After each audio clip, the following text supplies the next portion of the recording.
দেখো 18 দাগের অঙ্কটাই বলছে যে কোন বৃহত্তম সংখ্যা দিয়ে 650, 775 এবং 1250কে ভাগ করলে প্রতি ক্ষেত্রে একই ভাগশেষ থাকবে। মানে কোন বৃহত্তম সংখ্যা দিয়ে যদি 650কে ভাগ করি তাহলেও শেষে যে ভাগশেষ থাকবে সেটা, 775কে ভাগ করলে যে ভাগশেষ আসবে, 1250কে ভাগ করলে যে ভাগশেষ আসবে, সেগুলো একই ভাগশেষ হবে। এই ধরনের অঙ্ক করার ক্ষেত্রে যদি প্রতি ক্ষেত্রে একই ভাগশেষ থাকবে এই কথাটা উল্লেখ থাকে, তাহলে প্রথমে আমরা এই যে 3টি বা 4টি সংখ্যা দেওয়া থাকবে সেই সংখ্যাগুলোর মধ্যে প্রত্যেক জোড়ার বিয়োগফল নির্ণয় করব আগে।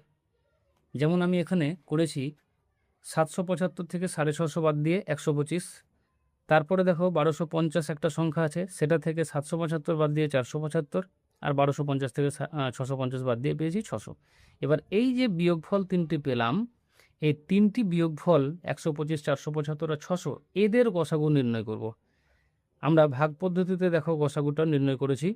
প্রথমে 125 আর 475-এর গসাগু পেয়েছি 25, সেই 25 দিয়ে আবার এই যে 600, এই 600কে ভাগ করে গসাগু পেলাম কত, 25।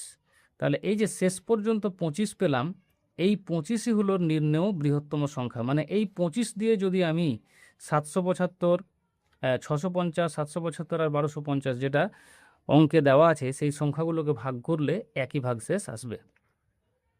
আশা করি বুঝতে পেরেছ। এর পরবর্তী অঙ্কটি দেখার জন্য উপরে ডান দিকে কোনায় আই বাটনটাতে ক্লিক করো, তাহলে পরবর্তী অঙ্কটি দেখতে পাবে।